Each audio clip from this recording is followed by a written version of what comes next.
اپنی قربانی چھوڑ کر والدین کی طرف سے قربانی کرنا، میں اس سال اپنی قربانی نہ کروں، والدین کی طرف سے کر لوں، تو کیا یہ جائز ہے؟ ایم ایس فاروقی برطانیہ سے۔ دیکھیں، اگر آپ کے والدین وفات پا چکے ہیں تو پھر اگر آپ والدین کی طرف سے کرتے ہیں، وہ حقیقت میں آپ ہی کی طرف سے ہوتی ہے، اس کا ثواب والدین کو پہنچا رہے ہوتے ہیں، تو اس میں آپ کا اپنا واجب بھی ادا ہو جائے گا۔ لیکن اگر آپ کے والدین حیات ہیں تو آپ ان کی طرف سے قربانی کر رہے ہیں ان کی پرمیشن سے، تو پھر آپ کی قربانی نہیں ہوگی، بلکہ ایک جانور میں دو بندوں کی بھی نہیں ہوگی، ابا اماں دونوں کی نہیں ہوگی، دو حصے لینے پڑیں گے یا دو جانور کرنے پڑیں گے، تب ابا اور اماں کی ہوگی۔ تو ایسی صورت میں پھر آپ اگر صاحب نصاب ہیں تو آپ گناہگار رہ جائیں گے۔ تو اگر آپ کے والدین حیات ہیں، زندہ ہیں، تو پھر تو آپ اپنی طرف سے قربانی کریں، اور والدین صاحب نصاب ہیں تو ان کی طرف سے الگ کر لیں، صاحب نصاب نہیں ہے تو ضرورت نہیں ہے کرنے کی۔ اور اگر والدین دنیا سے جا چکے ہیں تو ان کی طرف سے قربانی وہ اصل میں آپ ہی کی اپنی قربانی کہلاتی ہے، کیونکہ مردہ جو ہے وہ تو شرعی احکام کا، عبادت کا مکلف نہیں ہے، جو میت ہے، تو آپ ہی کی قربانی ہوگی، آپ کا واجب بھی ادا ہو جائے گا اور ثواب بھی ان کو انشاءاللہ والدین کو مل جائے گا۔ ایصال ثواب کے لیے قربانی، ابا اماں کی طرف سے قربانی، جو مرحوم ہے، دادا نانی کی طرف سے قربانی، یہ بالکل جائز ہے، اس میں کوئی حرج نہیں ہے۔ بعض صحابہ سے بھی ثابت ہے اور رسول اللہ صلی اللہ علیہ وسلم سے بھی ثابت ہے کہ آپ نے 2 مینڈے ذبح کی، ایک اپنے لیے اور ایک اپنی امت کے لیے۔ تو پتہ چلا کہ یہ قربانی اپنے لیے بھی ہو سکتی ہے اور اپنے علاوہ کسی اور کے لیے بھی ہو سکتی ہے، وہ کسی اور کوئی بھی ہو سکتا ہے، نبی صلی اللہ علیہ وسلم بھی ہو سکتے ہیں، آپ کے والدین بھی ہو سکتے ہیں، تو کوئی بھی ہو سکتا ہے۔ لیکن جب آپ کسی اور کے لیے قربانی کر رہے ہیں تو یا تو وہ دنیا سے جا چکا ہوگا یا وہ زندہ ہوگا۔ اگر دنیا سے جا چکا ہے تو وہ قربانی کا گوشت آپ خود بھی کھا سکتے ہیں، لیکن اگر وہ زندہ ہے تو اس کی پرمیشن کے بغیر اس کے لیے قربانی نہیں ہو سکتی، کیونکہ وہ ایک عبادت ہے، اور جو زندہ آدمی ہے وہ عبادت کا اہل ہے، جب تک اس کی وہ نیت نہیں کرے گا خود تو اس کی قربانی نہیں ہوگی۔ تو وہ اس کی نیت کے لیے ضروری ہے کہ اس کو کم از کم اطلاع ضرور دی جائے اور وہ اس پہ راضی ہو، چاہے وہ زبان سے اجازت دے دے یا دل سے ویسے ہی راضی ہو، یعنی آپ کو پتہ چل جائے کہ یہ راضی ہے اس پر، تو بھی ٹھیک ہے۔ اگر کسی نے وصیت کی تھی کہ میرے مرنے کے بعد میرے لیے قربانی کرنا، اور مال چھوڑ کر گیا ہے وہ قربانی کا، تو پھر اس کی قربانی میں سے بھی گوشت کھانا جائز نہیں ہے، وہ قربانی بھی آپ کو وہ سارا گوشت صدقہ کرنا پڑے گا۔ اچھا بھائی، ایک مسئلہ یہ بھی ہے کہ قربانی کسی نے نہیں کی اور بعد میں خیال آیا کاش میں قربانی کر لیتا، تو یاد رکھیں بقرعید کے 3 دن جب گزر جائیں گے تو اس کے بعد قربانی اب جائز، یعنی اب قربانی جائز نہیں ہو، کیونکہ وہ 3 دن گزر گئے، قربانی کا ٹائم ختم ہو گیا۔ اب آپ نے اگر جانور ذبح کیا تو اس کا سارا گوشت آپ صدقہ کر دیں، اور بہتر یہی ہے کہ جانور کی قیمت صدقہ کریں آپ، کیونکہ اب قربانی کا ٹائم چلا گیا، تو اس لیے بقرعید کے 3 دنوں، پھر وہ اگلے سال بقرعید میں بھی نہیں ہو سکتی قضا اس کی، تو بس بقرعید کے 3 دن کے اندر اندر تو جانور ذبح کرنا ہے۔ اگر آپ نے ذبح نہیں کیا اور آپ پر قربانی واجب تھی، آپ سے غلطی ہوئی ہے، تو اب 3 دنوں کے بعد آپ نے کیا کرنا ہے، اس جانور کا یعنی اس جانور کی قیمت آپ صدقہ کر دیں۔ اب جو ہے وہ قربانی کا ٹائم چلا گیا۔ اور یہ بھی یاد رکھیں، اس پر بہت مضبوط دلائل ہیں کہ قربانی کے صرف 3 دن ہیں، اس پر میں کلپ ریکارڈ کروا چکا ہوں، صحابہ تابعین کے آثار ہیں، احادیث ہیں، یہ صرف 3 دن قربانی جائز ہے، چوتھے دن قربانی جائز نہیں ہے۔ بہت ساری روایات ہیں اس پر صحابہ کرام کی، تقریباً اجماع اس کے اوپر کہ چوتھے دن قربانی جائز نہیں ہے، اور جو چوتھے دن والی حدیث ہے وہ بالاتفاق ضعیف ہے۔ تو اس لیے اپنے اہم ترین عبادت کو آپ ضائع نہ کریں، جو اللہ نے ہمیں 3 دن بتائے ہیں اسی میں قربانی کریں، اور وہ اتنے دن ہیں کہ ہمیں چوتھے دن کی طرف جانے کی ضرورت بھی نہیں۔ لیکن اگر کوئی کر رہا ہے تو بحث مباحثہ نہ کریں، لڑائی جھگڑا یہ بھی اچھی چیز نہیں ہے، آپ خود احتیاط کریں، صرف 3 دن، اور جتنے لیٹ کریں گے قربانی کا ثواب کم ہوگا، پہلے دن سب سے زیادہ، دوسرے دن اس سے کم، تیسرے دن اس سے بھی کم۔ اچھا بھائی، اور مسئلہ کیا ہے کہ قربانی میں عقیقے کی نیت کرنا، یہ سوال بھی بہت پوچھا جاتا ہے۔ بالکل جائز ہے، آپ ایک گائے لے کر آئے تو آپ اس میں اپنے بچوں کا عقیقہ بھی کر سکتے ہیں، اور قربانی کا یعنی بیٹے کا، لڑکے کی طرف سے 2 حصے ڈال دیں اس میں، اور ایک اپنی قربانی بھی کر لیں، یہ بھی بالکل جائز ہے۔ اچھا بھائی، اور نابالغ اولاد کی طرف سے قربانی، دیکھیں جو نابالغ اولاد کی طرف سے قربانی ہے اگر تو انشاءاللہ اس کو ثواب ملے گا، قربانی وہ آپ ہی کی طرف سے ہوگی، تو یعنی آپ ہی اس قربانی کے مالک ہیں، تو کیونکہ جو نابالغ ہے نا اس پر قربانی بہرحال واجب نہیں ہوتی، چاہے وہ کتنا ہی مالدار کیوں نہ ہو، اور اگر بالکل ہی چھوٹا بچہ ہے تو پھر اس کی طرف سے قربانی کا مطلب یہ ہوتا ہے کہ آپ خود ہی بس قربانی کر رہے ہیں، تو وہ قربانی کا اہل نہیں ہے، اس کی طرف سے قربانی نہیں ہوگی۔ ہاں اگر وہ سمجھدار ہے، بلوغت کے قریب ہے، تو پھر اس کی طرف سے قربانی ادا ہو جائے گی، اگرچہ اس پہ واجب ہے نہیں، تو یہ کر سکتے ہیں، اس میں کوئی حرج نہیں۔ اچھا، ایک اہم مسئلہ یہ بھی ہے کہ اونٹ کو ذبح کرنا یہ سنت نہیں ہے، اونٹ کو نہر کرنا سنت، کھڑے کھڑے اس کی ٹانگ باندھ کے نا یہاں چاقو مارا جاتا ہے، اور ایکسپرٹ جو قصائی ہوتے ہیں وہ ایسے زور سے کٹ لگاتے ہیں کہ ایک دم فوارہ نکلتا ہے، اونٹ بہت جلدی ٹھنڈا ہو جاتا ہے، اور جو اناڑی ہوتے ہیں وہ بہت تکلیف دیتے ہیں جانور کو، وہ گھماتے رہتے ہیں اس میں، اور ان کو صحیح نس ملتی نہیں ہے، رگ ملتی نہیں ہے، اونٹ کا خون کم بہتا ہے، وہ بہت دیر سے اس کی جان نکلتی ہے، تو یہ بہت جو ہے وہ اچھا کام نہیں ہے جانور کو تکلیف دینا۔ آپ صلی اللہ علیہ وسلم نے حکم دیا ہے کہ جب تم میں سے کوئی شخص جانور کو ذبح کرنے کا ارادہ کرے تو اسے چاہیے کہ جانور کو راحت پہنچائے، اس کی راحت کا خیال رکھے، وہ اس کی اذیت نہ دے، تکلیف نہ دے، اور آپ نے یہ بھی فرمایا کہ اپنی چھری کو پہلے تیز کر لو تاکہ جانور کو تکلیف نہ ہو۔ بعض لوگ یہ کر رہے ہوتے ہیں، جانور کو لٹا کے چھری تیز کر رہے ہوتے ہیں، وہ بھائی پہلے ہی کر لیتے یہ کام، اس کو آپ نے جو لٹا کے اتنی تکلیف دی ہوئی ہے، یہ ٹھیک نہیں، یہ ٹھیک عمل نہیں ہے۔ تو جانور کو راحت دینے کا ہمیں حکم ہے، تکلیف سے اس کو بچانا ہے ہمیں۔ تو یہ کچھ مسائل تھے، اور بھی کوشش کر رہا ہوں کہ کوئی مسائل دماغ میں آ جائیں جو لوگ زیادہ۔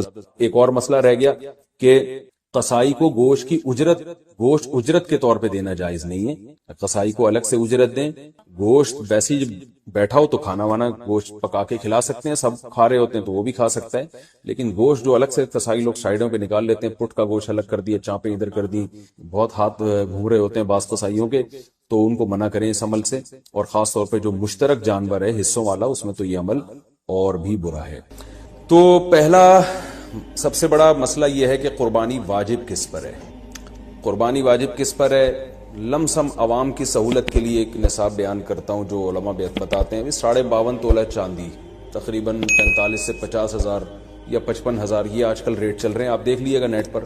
تو اتنی مالیت کا کسی کے پاس سونا ہو یا چاندی ہو یا تجارتی مال ہو، تجارتی مال کہتے ہیں وہ سامان جو بیچنے کے لیے آپ نے خریدا ہے، یا کیش رقم ہو، یا یہ کہ ضرورت سے زائد سامان، ضرورت سے زائد سامان کہتے ہیں وہ سامان جو پورے سال بھی استعمال نہ ہوتا ہو، تو ایسی کوئی چیز اگر آپ کے پاس اتنی مالیت کی پڑی ہوئی ہے، یا ایک نہیں 2-4 چیزیں مل کے اتنی مالیت کو پہنچ جاتی ہیں، یعنی خلاصہ یہ نکلا کہ آپ کے جو استعمال میں آنے والی چیزوں کے علاوہ آپ کے پاس اتنی مالیت کی مال موجود ہے، اور ضروری خرچے اس میں سے نکال دیں، قرضے نکال دیں، وہ سب نکال کے بھی اتنے پیسے آپ کے پاس بچتے ہیں 50 55 60 ہزار تک، تو پھر آپ پر قربانی واجب ہے۔ یہ بہت مختصر بتا رہا ہوں کیونکہ اگر میں اس کی نصاب کی ڈیٹیل میں گیا تو پورا کلپ اسی میں نکل جائے گا، تو لم سم ایک بتا رہا ہوں آپ کو کہ اتنا اماؤنٹ کسی کے پاس ہو تو اس پر قربانی واجب ہے۔ پھر بھی سمجھ میں نہ آئے تو اس بارے میں میرے دوسرے کلپ یوٹیوب پہ آپ کو مل جائیں گے، یا دوسرے علماء سے آپ تفصیل پوچھ لیں، وہ انشاءاللہ آپ کو ڈیٹیل بتا دیں گے، کیونکہ نصاب میں اگر میں زیادہ ڈیٹیل میں گیا تو بہت ہی لمبی بات ہو جائے گی پھر تو اس پر قربانی واجب ہے۔ بڑا مسئلہ یہاں پر ایک یہ اٹھایا جاتا ہے کہ کیا گھر کا سربراہ اگر قربانی کر لے تو سب کی طرف سے کافی ہو جائے گی، یا جو بھی صاحب نصاب ہے جس میں بھی استطاعت ہے اس پر الگ سے قربانی واجب ہے؟ اس میں فقہا کا اختلاف ہے۔ بعض علماء کی رائے یہ ہے کہ ایک آدمی اگر گھر کی طرف سے قربانی کر لے تو سارے اہل خانہ کی طرف سے کافی ہو جاتی ہے، اور اس کے بارے میں بعض تابعین سے آثار منقول ہیں، مصنف ابن ابی شیبہ کی روایات ہیں، لیکن ہماری رائے یہ ہے، اور بر صغیر کے علماء کی رائے یہ ہے، اور امام ابو حنیفہ رحمہ اللہ تعالیٰ کی بھی رائے یہی ہے کہ ہر شخص پر الگ سے قربانی واجب ہے اگر وہ صاحب نصاب ہے، اور اس کی 2 دلیلیں بہت مضبوط ہیں۔ سب سے مضبوط دلیل رسول اللہ صلی اللہ علیہ وسلم کی حدیث ہے، من وجد سعۃ لأن یضحی فلم یضحی فلا یقربن مصلانا۔ آپ صلی اللہ علیہ وسلم نے فرمایا جس کے پاس قربانی کی طاقت تھی اور اس نے قربانی نہیں کی تو وہ ہماری عیدگاہ کے قریب بھی نہ پھٹکے۔ تو اس سے پتہ چلتا ہے کہ جس کے پاس بھی اس طاقت ہے، تو اس میں یہ نہیں ہے کہ گھر کا سربراہ سب کی طرف سے کرے گا، تو یہ جو ہے ایسا نہیں ہے، بلکہ صاف الفاظ ہیں حدیث کے کہ جس کے پاس بھی استطاعت ہے تو وہ اس پر قربانی اس کو کرنی پڑے گی۔ اور دوسری دلیل یہ ہے کہ عبادات میں کہیں بھی ایسا نہیں ہوتا کہ ایک کی عبادت دوسرے کی طرف سے کافی ہو جائے، تو اس پر قیاس کا تقاضا بھی یہی ہے کہ جب اسلام میں کوئی بھی ایک عبادت دوسرے کی طرف سے کافی نہیں ہوتی تو یہ کیسے ممکن ہے کہ قربانی جو مستقل سنت ابراہیمی ہے وہ ایک کرے اور دوسری کی طرف سے بھی وہ خود بخود ادا ہو جائے؟ تو یہ اس کا بھی تقاضا ہے۔ بعض حضرات یہ دلیل دیتے ہیں کہ حضرت ابو بکر اور عمر رضی اللہ عنہما قربانی نہیں کرتے تھے۔ اچھا سوری، یہ دوسرے مسئلے کی دلیل ہے۔ تو پہلا تو یہ ہو گیا کہ قربانی ہر صاحب استطاعت پر لازم ہے۔ بیگم کے پاس اگر زیور ہے اور اتنی مالیت کا ہے تو اس پر بھی قربانی واجب ہے۔ پھر وہ الگ بات ہے کہ اس کی طرف سے میاں اس کی پرمیشن سے کر دے، یعنی واجب تو اس پر ہوگی لیکن ضروری نہیں ہے کہ وہ خود کرے، اس کی طرف سے اس کا میاں بھی کر سکتا ہے اس کی پرمیشن سے، اجازت سے، اور میاں اپنی طرف سے بھی ایک کر دے اور بیگم کی طرف سے بھی ایک کر دے، یعنی گھر کے ایک فرد کرے گا اور سب کی طرف سے کافی ہو جائے یہ نہیں ہے، بلکہ ہر فرد کو الگ کرنی پڑے گی۔ وہ الگ بات ہے کہ اپنے پیسے سے کرنا ضروری نہیں ہے، وہ فرد خود کرے یا کسی سے کروا دے، پھر جب کسی سے قربانی کروائے گا تو اس کو پیسے دے، یا جو قربانی اس کی طرف سے کر رہا ہے وہ خود اپنے پیسے استعمال کر لے تو بھی ٹھیک ہے۔ یعنی یہ بھی ٹھیک ہے کہ آپ کے جو ابا ہیں، آپ کے جو والد صاحب ہیں، وہ قربانی کر رہے ہیں اور سب بالغ بچوں کی طرف سے کر رہے ہیں، پیسے کسی سے نہیں لے رہے تو بھی ٹھیک ہے، کوئی حرج نہیں ہے، یا شوہر بیوی کی طرف سے کر رہا ہے اور پیسے نہیں لے رہا اس سے تو بہت اچھی بات ہے، ایسا نیک شوہر اللہ میاں سب کو دلائے۔ تو یا بیگم صاحبہ کر رہی ہیں اپنے خرچے پہ اور میاں کی طرف سے بھی کر رہی ہیں، میاں سے پیسے نہیں لے رہی، تو سبحان اللہ، بہت اچھا لگا آپ کو سن کے، تو ہمیں بھی بہت اچھا لگا۔ تو یعنی پیسوں کا ہر ایک کا ڈالنا ضروری نہیں۔ اچھا یہ بھی ایک مسئلہ ہوتا ہے کہ بڑا بھائی کر رہا ہے سب کی طرف سے اور سب سے آدھے آدھے پیسے لے رہا ہے قربانی کے، وہ یا تھوڑے تھوڑے پیسے لے رہا ہے، باقی پیسے اپنی جیب سے ڈال رہا ہے تو بھی ٹھیک ہے۔ یعنی جس کی طرف سے قربانی ہو رہی ہے اس کے لیے خود سے پیسے یعنی خرچ کرنا ضروری نہیں ہے، اس کی طرف سے اگر کوئی اور خرچ کر دیتا ہے تو بھی ٹھیک ہے، چاہے پورے پیسے خرچ کرے یا آدھے پیسے خرچ کرے۔ قرضہ لے کے بھی قربانی کی جا سکتی ہے، آپ کے پاس اگر پیسے نہیں ہیں تو آپ قرضہ لے کے کر سکتے ہیں، اگر آپ کو یقین ہے کہ میں یہ قرضہ بعد میں لوٹا سکتا ہوں۔ البتہ قرضہ کھا کے قربانی ٹھیک نہیں ہے کہ آپ نے کسی کا قرضہ دینا ہے، وہ مانگ رہا ہے، دروازے پہ کھڑا ہوا ہے، وہ دے نہیں رہے اور آپ اس کے پیسوں سے بکرے کاٹ رہے ہیں آپ، یہ ٹھیک نہیں ہے، یہ آخرت کے لیے بھی نقصان دہ ہے اور وہ بکرے کے لیے تو نقصان دہ بہرحال ہے ہی ہے۔ تو ایک مسئلہ تو یہ ہو گیا۔ دوسرا مسئلہ یہ ہے کہ قربانی کیا واجب ہے یا سنت ہے، تو اس بارے میں بھی دونوں رائے ملتی ہیں علماء کی۔ جو علماء کہتے ہیں سنت ہے وہ بھی عام سنت نہیں مانتے بلکہ سنت مؤکدہ۔ سنت مؤکدہ کا مطلب جو نہیں کرے گا قابل ملامت ہوگا، اور امام ابو حنیفہ رحمہ اللہ تعالیٰ کی رائے کے مطابق یہ واجب ہے، اور اس کی دلیل وہی ہے کہ پہلی بات تو یہ کہ عبادت ہے اور عبادت میں احتیاط کے پہلو کو ترجیح دی جاتی ہے، کیونکہ احتیاط اسی میں ہے کہ اس کو اگر واجب قرار نہیں دیتے تو بہت سے لوگ قربانی کا فریضہ چھوڑ سکتے ہیں اور اس بات کا خطرہ موجود ہے کہ قیامت میں ان کو گناہ نہ ملے، تو اس لیے احتیاط کے پہلو کو ترجیح جائے گی۔ اور مضبوط دلیل امام حنیفہ کی قرآن نبی صلی اللہ علیہ وسلم کی وہی حدیث ہے، من وجد سعة لأن يضحي فلم يضحي فلا يقربن مصلانا۔ آپ صلی اللہ علیہ وسلم نے فرمایا جس کے پاس قربانی کی گنجائش تھی اور اس نے قربانی نہیں کی وہ ہماری عیدگاہ کے قریب بھی مت پھٹکے۔ آپ صلی اللہ علیہ وسلم 10 سال مدینہ منورہ رہے، ہمیشہ آپ صلی اللہ علیہ وسلم نے قربانی کی ہے۔ بعض حضرات یہ دلیل دیتے ہیں کہ حضرت ابو بکر اور حضرت عمر نے قربانی نہیں کی اپنے دور خلافت میں، اس سے پتہ چلتا ہے کہ قربانی واجب نہیں ہے، تو یہ دلیل اس لیے درست نہیں ہے کہ حضرت ابو بکر اور حضرت عمر رضی اللہ تعالیٰ عنہ مسکین تھے، غریب تھے، اگرچہ مسلمانوں کے خلیفہ تھے، لیکن یہ ان کی ایک کوالٹی تھی کہ اتنے لاکھوں مربع میل کے مالک ہونے کے باوجود وہ پیون زدہ کپڑے پہنتے تھے، تو صاحب استطاعت پہ قربانی واجب ہے۔ یہ دونوں حضرات بڑے تھے مگر قربانی نہیں کی انہوں نے، جیسے کہ روایت میں آتا ہے اس کی وجہ استطاعت نہ ہونا، تو استطاعت اگر نہیں ہے تو پھر قربانی لازم نہیں ہے، بلکہ اگر آپ قرضہ لے کے قربانی کرو گے اور خطرہ ہے کہ میں قرضہ ادا نہیں کر سکتا تو پھر تو جائز ہی نہیں ہے آپ کے لیے، کیونکہ دوسروں کا حق دبا کے آپ کے لیے عبادت کی وجہ آوری یہ ٹھیک نہیں ہے۔ اس کی فضیلت کیا ہے قربانی کی؟ رسول اللہ صلی اللہ علیہ وسلم نے ارشاد فرمایا بقرعید کے دنوں میں ایام نہر میں اللہ کو جانور کا خون بہانے سے زیادہ کوئی عمل محبوب نہیں ہے، اور ہر بال کے بدلے میں اللہ نیکی عطا فرماتے ہیں۔ یہ قربانی کی بہت بڑی فضیلت ہے، اور اس کی فضیلت آپ علماء سے بیانات میں سنتے ہیں، میں بھی چونکہ بہت مختصر جلدی بات کر رہا ہوں تاکہ میں پورے موضوع کو جلدی سے سمیٹ لوں۔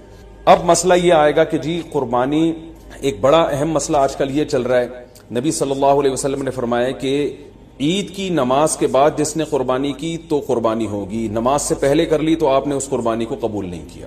تو اس سے صاف پتہ چلتا ہے کہ شہر میں جہاں عید کی نماز ہوتی ہے وہاں عید کی نماز سے پہلے قربانی نہیں ہوتی۔ اب چونکہ بہت ساری عید کی نمازیں ہو رہی ہیں تو علماء کہتے ہیں کہ جس شہر میں آپ رہتے ہیں پورے شہر میں کہیں بھی عید کی نماز ہو جائے گی تو آپ کے لیے قربانی کرنا جائز ہوگا۔ بہتر تو یہی ہے کہ آپ خود جب تک عید کی نماز نہ پڑھیں قربانی نہ کریں، لیکن اگر کسی نے قربانی کر لی خود نماز پڑھنے سے پہلے تو اگر پورے شہر میں کہیں عید کی نماز ہو چکی تھی تو آپ کی قربانی ہو گئی، عید کی نماز نہیں ہوئی تھی آپ کی قربانی وہ کالعدم ہے۔ آج کل لاک ڈاؤن کی وجہ سے، کورونا کی وجہ سے یہ بھی مسئلہ کھڑا ہوا ہے، بہت سے ملکوں میں عید کی نماز پہ پابندی ہے. یو اے ای سے فون آتا ہے بھائی یہاں دبئی میں تو عید کی نماز ہی نہیں ہو رہی، تو وہاں کیا کیا جائے گا؟ تو وہاں پر یہ کیا جائے گا کہ بہتر یہ ہے، افضل یہ ہے کہ زوال کے بعد آپ قربانی کریں. اگر پورے شہر میں عید کی نماز ہو ہی نہیں رہی ہے تو پھر زوال کا وقت یعنی ظہر کا وقت جب داخل ہو جاتا ہے تو پھر آپ جانور قربان کریں، اس سے پہلے قربانی نہ کریں. لیکن اگر اس سے پہلے کسی نے قربانی کر لی تو فقہا کی ایک رائے یہ بھی موجود ہے، انشاءاللہ وہ قربانی بھی ادا ہو جائے گی. یعنی صبح صادق کے بعد بھی اگر کسی نے قربانی کر لی تو قربانی ہو جائے گی. لیکن بہتر یہ احتیاط اسی میں ہے کہ ایسے جگہوں پہ جہاں عید کی نماز نہیں ہو رہی ہے، بعض کنٹریز ایسے ہیں جہاں عید کی نماز نہیں ہوتی، تو وہاں پر پھر آپ زوال کے بعد جانور کو قربان کریں. آپ یہ مسئلہ ہو گیا. اچھا، اب جانور خریدتے ہوئے کیا چیزیں آپ نے دیکھنی ہے؟ سب سے پہلی بات، 4 جانوروں کی قربانی جائز ہے. اونٹ، اور یہ گائے بھینس بھی گائے کے حکم میں ہی ہے، اور بکرا اور دمبا. ہرن کی قربانی یا نیل گائے کی قربانی یا اور دوسرے جو جنگلی جانور ہیں ان کی قربانی جائز نہیں ہے. ان 4 جانوروں میں اونٹ کی عمر 5 سال ہونی چاہیے، گائے کی عمر 2 سال ہونی چاہیے، اور بکرے کی عمر 1 سال ہونی چاہیے. اور دمبے کی بھی اصل تو یہی ہے کہ 1 سال عمر ہو، لیکن اگر 6 مہینے کا دمبا اور بھیڑ یا جو بھی سرگودا کے کجلے بڑے مشہور ہیں، 6 مہینے کا اگر دیکھنے میں سال کا لگتا ہے یعنی موٹا تازہ ہو تو 6 مہینے کا دمبا بھی جائز ہے. 6 مہینے سے کم کا جائز نہیں ہے. اور 6 مہینے کا دمبا اگر دیکھنے میں 6 مہینے کا نہیں لگ رہا، 1 سال کا نہیں لگ رہا، بچہ ہی لگ رہا ہے، چھوٹا لگ رہا ہے، کمزور ہے، پھر اس کی بھی جائز نہیں ہے. تو دمبا اگر 6 مہینے کا موٹا تازہ ہے تو اس کی قربانی جائز ہے. اور باقی بکرا 1 سال کا ہونا ضروری، اور گائے 2 سال کی، اور اونٹ 5 سال کا. اچھا، اس میں یہ بات ضروری ہے کہ یہاں سال سے مراد اسلامی سال ہے. مثال کے طور پر آپ بکرا لینے کے لیے گئے مارکیٹ میں، ہاں بھائی کتنی عمر ہے؟ اس نے کہا کہ جی اتنی عمر ہے.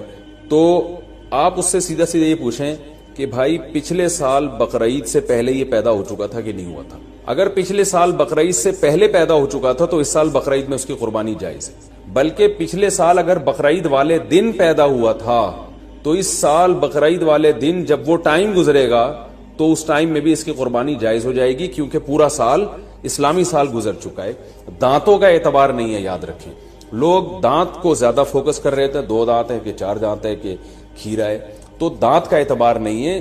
اصل حکم ہے جانور کی عمر کا، کہ گائے 2 سال ہو، اور 2 سال میں یاد رکھیں دانت پورے، جو ماہرین ہیں نا جو بچڑے پالتے ہیں وہ کہتے ہیں 2 سال میں دانت نکلتے نہیں ہیں، 2 سال پورے ہونے کے بعد نکلنا شروع ہوتے ہیں. تو اگر آپ کو کسی جانور کے بارے میں یقین ہے کہ اس کی عمر 2 سال ہو چکی ہے تو آپ اس کی قربانی کر سکتے ہیں بچڑے کی، چاہے وہ کھیرا ہی کیوں نہ ہو. البتہ مارکیٹ میں لوگوں کو پتہ نہیں چلتا، جھوٹ بہت چلتا ہے، تو اس لیے لوگ دانت دیکھتے ہیں، کیونکہ دانت اگر نکلے ہوئے ہوں 2 دانت ہے تو اس کا یقین ہوتا ہے کہ 2 سال سے اوپر کا ہی ہے. اس لیے لوگ دانتوں کو فوکس کر رہے ہوتے ہیں کہ سامنے والے کا پتہ نہیں ہوتا کہ سچ کہہ رہا ہے کہ جھوٹ کہہ رہا ہے. لیکن اگر آپ کو سامنے والے کی بات پر اعتماد آ جائے اور وہ یقین دلا دے آپ کو کہ بھئی یہ 2 سال کا بچڑا ہے، تو پھر بے شک کھیرا بھی ہو تو آپ اس کی قربانی کر سکتے ہیں. اور بکرا اگر 1 سال کا ہو چکا ہے، یقین ہو گیا آپ کو، کسی بھی طرح سے یقین ہو گیا، تو پھر بے شک کھیرا بھی ہو اس کی قربانی بھی آپ کر سکتے ہیں. یہ تو ہو گیا جی جانور کی عمر کے بارے میں. عیب کون سا ہو جانور میں جس کی وجہ سے قربانی نہیں ہوتی، یہ بھی بہت زیادہ سوال پوچھا جاتا ہے. دمیں اٹھا کے لوگ چیک کر رہے ہوتے ہیں اوریجنل ہے، پلاسٹک کی تو نہیں لگی ہوئی. تو اب چونکہ زیادہ تر لوگ سب سے پہلے دم ہی چیک کرتے ہیں تو ہم شروع بھی دم ہی سے کرتے ہیں. تو جانور کی جو دم ہے اگر آدھی کٹی ہوئی ہے تو اس کی قربانی جائز نہیں ہے، آدھی سے کم کٹی ہوئی ہے تو قربانی جائز ہے.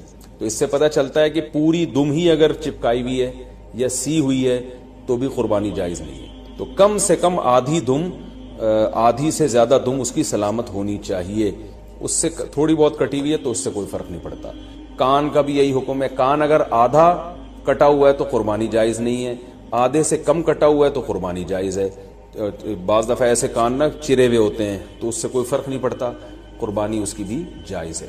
آنکھ کا حکم یہ ہے کہ ایک آنکھ کی اگر بینائی نہیں ہے تو قربانی جائز ہے. بینائی ہے لیکن کم نظر آتا ہے اور جانور دیکھ لیتا ہے گھاس ماس کو تو بھی ٹھیک ہے، یعنی پوری نظر کا 6/6 ہونا ضروری نہیں ہے. البتہ بالکل ہی ایک آنکھ کی بینائی غائب ہو تو پھر اس کی قربانی درست نہیں ہے. لنگڑا پن اتنا ہو اگر جانور میں کہ وہ بیچارہ لنگڑے پن کی وجہ سے آپ اس کو ذبح کرنے جہاں لے جانا چاہتے ہیں نا وہاں تک بھی نہیں جا سکتا، پہیے لگا کے دھکا دینا پڑ رہا ہے آپ کو اس کو، تو پھر تو قربانی جائز نہیں ہے. تھوڑا بہت لنگڑاتا ہو لیکن چل لیتا ہو تو قربانی ایسے جانور کی جائز ہے. یہ ہو گیا جانور کے عیب کے بارے میں. خارشی جانور ہو, خارش زدہ جانور, تو اگر خارش اتنی ہے کہ اسکن سے اس کے گوشت کے اندر تک وہ اثرات پہنچے ہوئے ہیں اور اس کی وجہ سے بہت زیادہ لاغا رو کے ہڈیوں کا ڈھانچہ بن گیا ہے, تو ایسی قربانی, ایسے جانور کی قربانی جائز نہیں ہے. لیکن اگر ایسی خارش ہے اس جانور کو تو اس سے کوئی فرق نہیں پڑتا. آج کل انسانوں کو آپ کو پتہ ہے اتنی خارش ہے, تو جانوروں میں ہو گئی تو کیا مسئلہ ہو گیا اس سے. سینگ کے بارے میں بھی لوگ بہت سوال پوچھتے ہیں کہ جانور کا سینگ کٹا ہوا ٹوٹا ہوا تو قربانی جائز ہے یا نہیں. بالکل جائز ہے. آج کل تو جانور کے پیدائشی سینگ ہی گھس دیے جاتے ہیں تو وہ جائز ہے. البتہ جانور کا سینگ اگر ٹوٹ گیا چوٹ لگنے سے اور ایسا ٹوٹا کہ جڑ سے اکھڑ کے نا اس کے دماغ ہل جاتا ہے, پھر تو ایسے جانور کی قربانی پھر جائز نہیں ہے. لیکن اس طرح ہوتا نہیں ہے. کوئی حادثہ ہو جائے تو پھر تو ہوتا ہے جانور کے ساتھ, نارملی ایسا ہوتا نہیں ہے. تو اس لیے منڈی سے جب آپ جانور خریدا کریں تو سینگوں پہ زیادہ غور نہ کیا کریں, تمیز سے جانور لے لیا کریں آپ, ٹھیک ہے. اس میں زیادہ وہمی بننے کی ضرورت نہیں ہے. خصی جانور کی قربانی بھی جائز ہے اور بعض لوگ اس کو صحیح نہیں سمجھتے, لیکن صحیح حدیث سے ثابت ہے آپ صلی اللہ علیہ وسلم نے خصی جانور کی قربانی بھی کی ہے. اچھا, دودھ والے جانور کی قربانی بھی جائز ہے لیکن اس کا دودھ پینا جائز نہیں ہے. ہاں, جب جانور ذبح ہو گیا تو پھر جانور کے ہر آپ جو ہے گوشت سے بھی فائدہ اٹھا سکتے ہیں, دودھ سے بھی فائدہ اٹھا سکتے ہیں. تو اگر آپ نے جانور, قربانی والے جانور جو ابھی ذبح نہیں ہوا, اس کا دودھ آپ نے پیا تو دودھ نکالا تو صدقہ کرنا پڑے گا اس کو. اچھا, دوسری بات, حاملہ جانور کی قربانی, یعنی وہ گائے جس کے پیٹ میں بچہ ہو. یہ سوال بہت زیادہ پوچھا جاتا ہے. تو دیکھیں, اگر وہ گائے جس کے بالکل بچہ ہونے والا ہے, یعنی پورا بچہ بن چکا ہے, بچے کی ولادت کا وقت قریب ہے, تو بہتر یہ کہ ایسے جانور کی قربانی نہ کی جائے, ناپسندیدہ ہے. لیکن جائز ہے, قربانی ادا ہو جائے گی, بہتر یہ کہ نہ کی جائے. اور اگر گائے گابھن ہے اور وہ ابتدائی مرحلے میں وہ حمل ہے اس کے, تو پھر اس میں کوئی, یعنی پھر بہتر بھی یہی, پھر اس میں کوئی حرج نہیں ہے, اس کی قربانی آپ کر سکتے ہیں. تو اگر آپ جانور لے کر آ گئے, بعد میں پتا چلا کہ اس گائے کے پیٹ میں تو بچہ ہے, تو اب چونکہ لا چکے ہیں, واپس تو کرنا آپ کے لیے بہت مشکل ہے. منڈی میں کون لے کے جائے گا اس کو؟ کراچی کی منڈی کو دیکھ کے ہم تو مسائل بتاتے ہیں بھائی. یہاں تو کیچڑ اب بارش میں ماشاءاللہ اتنا ہو گیا ہے کہ لوگ کیچڑ میں تیرتے ہوئے جا رہے ہیں منڈی میں. تو اب وہ اس گابن گائے کو آپ لے کے کیسے جائیں گے؟ تو پھر کوئی حرج نہیں ہے, آپ اس گابن گائے کو بھی ذبح کر سکتے ہیں, کوئی حرج نہیں ہے اس میں. ہاں, اس میں سے بچہ جب نکلے تو وہ بچہ اگر زندہ ہو تو فوراً اس کو بھی ذبح کر دیں آپ, تو اس کا گوشت بھی حلال ہو جائے گا. اچھا, لوگ یہاں ایک سوال پوچھتے ہیں, اس معصوم بچے کا کیا قصور ہے؟ تو میں ان کو جواب دیتا ہوں کہ اس کی ماں کا بیچاری نے کون سے کبیرہ گناہ کیے جن کو آپ کاٹ رہے ہیں. تو جیسے بچہ معصوم ہے تو اس کی اماں بھی تو بیچاری معصوم ہے. تو اللہ نے ہمارے لیے ان جانوروں کو حلال کیا, ہم ان کا گوشت کھا سکتے ہیں, تو اس لیے ہم ذبح کر سکتے ہیں. وہ بچہ اس کے پیٹ میں ہو تو بھی کر سکتے ہیں. میں نے بتایا کہ بہتر نہیں ہے, لیکن بہرحال قربانی ادا ہو جائے گی اور گوشت بھی اس کا بالکل حلال ہوگا, اس میں ٹینشن لینے کی ضرورت نہیں ہے. تو یہ تو ہو گیا جی حاملہ جانور کے بارے میں.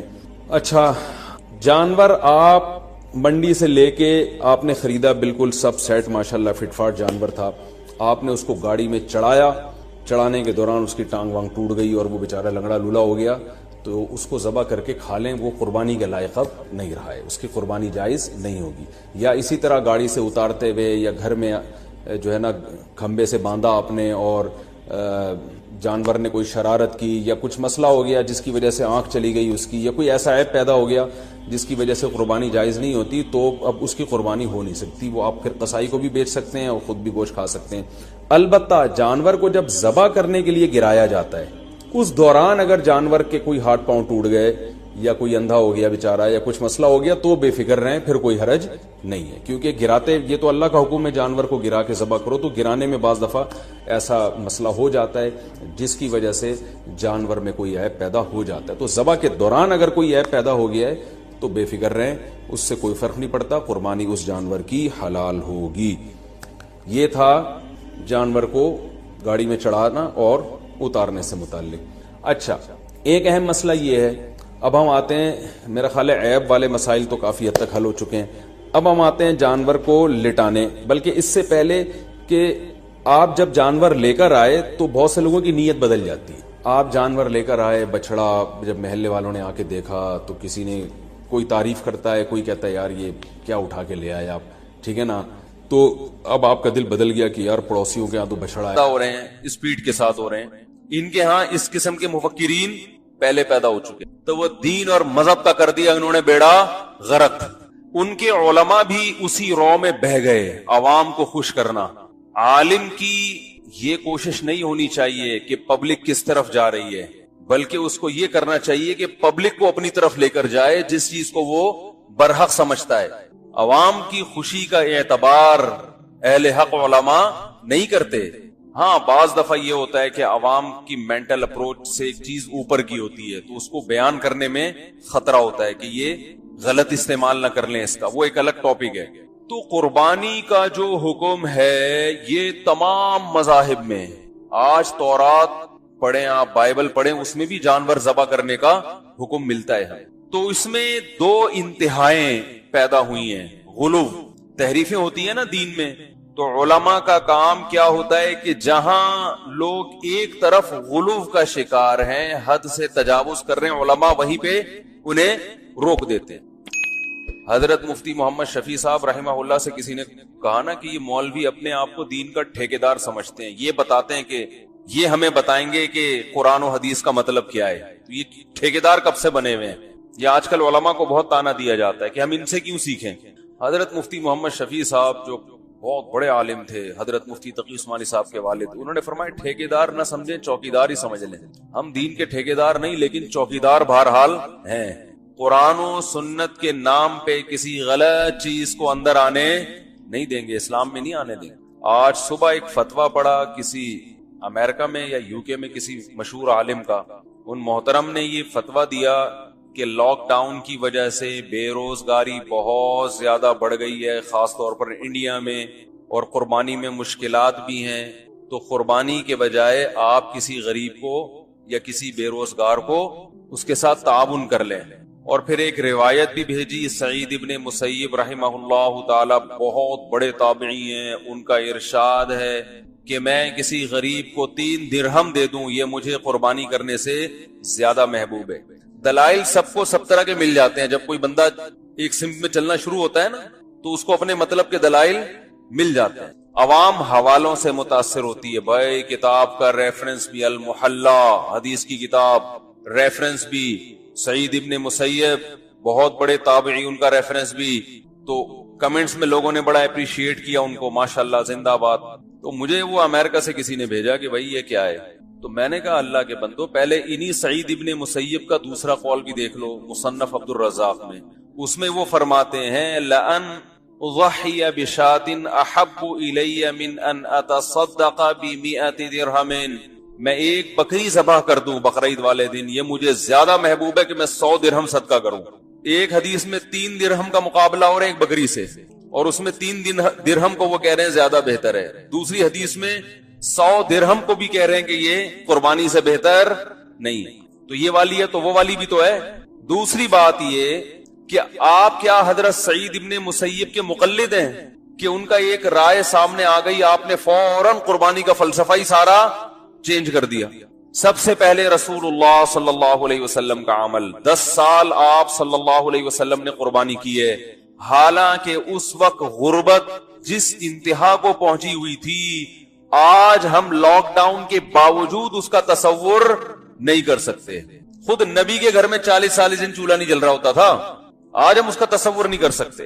اور پھر رسول اللہ صلی اللہ علیہ وسلم کے بعد صحابہ، تابعین سب قربانی کیا کرتے تھے، چند ایک سے مروی ہے کہ انہوں نے نہیں کی، مگر وہ صحابہ غریب تھے، مسکین تھے، جیسے حضرت ابو بکر اور عمر رضی اللہ عنہما، ان کے بارے میں روایات میں آتا ہے کہ یہ قربانی نہیں کیا کرتے تھے، اور آگے الفاظ ہیں کراہت ان یقتدی بہما، اس بات کے خوف سے کہ لوگ ان کی پیروی نہ شروع کر دیں۔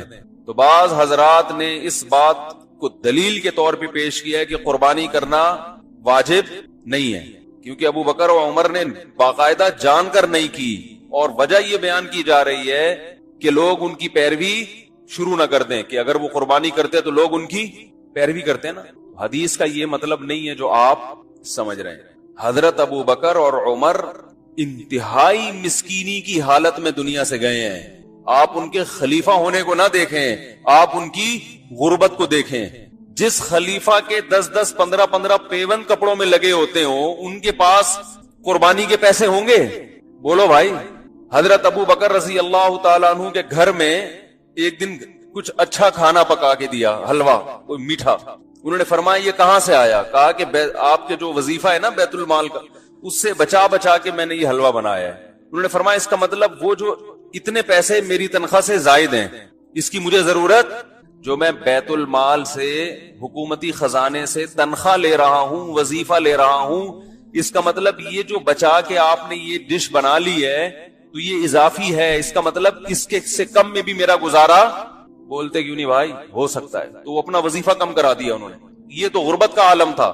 تو حضرت ابو بکر اور عمر رضی اللہ تعالیٰ عنہ نے اپنے دور خلافت میں قربانی خود اس لیے نہیں کی، روکا نہیں کسی کو، خود نہیں کر رہے کہ لوگ آپ کی اقتدا کریں گے. کا مطلب یہ کہ صحابہ میں یہ غربت بہت تھی، تو جو غریب صحابہ ہیں وہ سمجھیں گے کہ ہم ہر ایک پر فرض عین ہے، یہ ہر ایک پر لازم ہے، کیونکہ جب یہ دو حضرات کر رہے ہیں تو یہ تو مقتدا ہے نا.